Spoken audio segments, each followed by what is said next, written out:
Hi, welcome back to Parenting Anywhere.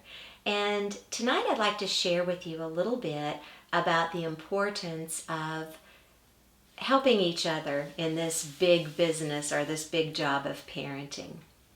Um, when I was teaching school, we had a book that we shared with our kids, and the title of it was It Takes a Village. And it's written by Jane Cohen Fletcher. And it tells the story of a mom who lives in an African tribe, and she takes her two children to the marketplace with her, and one of them is a baby, a younger, like a toddler, and she tells the older sibling to watch out for the child. And somehow they get separated throughout the day, and the sister goes looking for her younger sibling, and everywhere the child has been, someone in that village has taken care of them. They've either given her something to eat, or giving it a place to take a nap, or kept it safe from harm, and all these different people in the village have stepped in and looked after the child throughout the day. And then I think about the time when my daughters have gone on mission trips to the Dominican, and how they say, it's hard to tell which child goes with which mother, because all of them seem to watch over each other's children as if they're their own. And that's a beautiful thing. But it's also kind of a dangerous thing if we're not careful. I read this the other day. It said, I have seen the village, and I don't want it raising my kids. And that made me think, we do need to rely on each other, and we do need to have a village approach when it comes to training and teaching our children, especially about Jesus. But we need to stop and look at who our village is. And we often get complacent, and we don't really think about who it is we are entrusting our children to. Who comes alongside us when we're trying to raise our kids.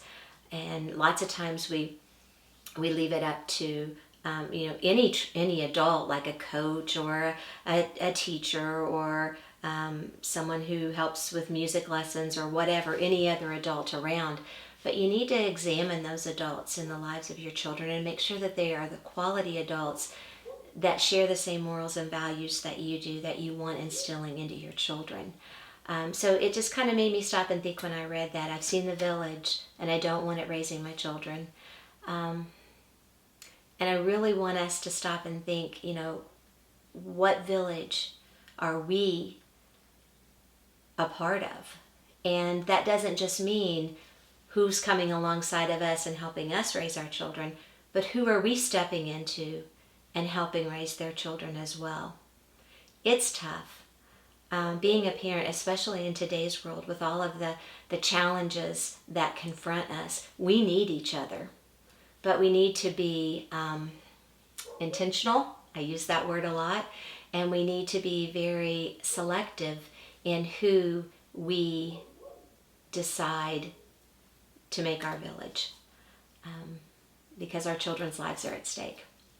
And at the same time, being a member of that village, making sure that we aren't just a consumer, that we just don't allow other people to step in and help us raise our children, but that we're willing to step in too, and we're willing to invest ourselves in the lives of other young children in a good and godly way.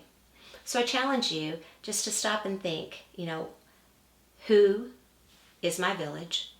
Who are the people that are investing in the lives of my children? And is it a village that I'm proud of and that I want influencing my children? And then also, what am I contributing to my village? What am I doing to help the other parents and their children in my village, to draw them closer to Jesus and to let them know about that? I was at a conference last week in Florida, and found out, I think I'd seen it before, but I really didn't understand a whole lot about the Bible app. But there is a Bible app for kids, and it is free if you go to the App Store and look at it. And it is, they have some for tweens and older teens as well. But this one is specifically for the and I'm preschool director at my church, so that kind of made me look into this one. But it is called the Bible App for Kids, and I really recommend you checking that out. Like I said, it's free. It is full of Bible stories and games, and it will go a long way to help in this village approach, sharing that with each other and helping us get God's word into the hearts and minds of our children. So I recommend you check that out. And again, I challenge you, look at your village, look at your role in that village, and let's see if we can't come together and do everything that we can to encourage, to support, and to share in the joys as well as the burdens that we sometimes face when we are trying to make sure that we do what is best for our kids. Be a village that Jesus is proud of.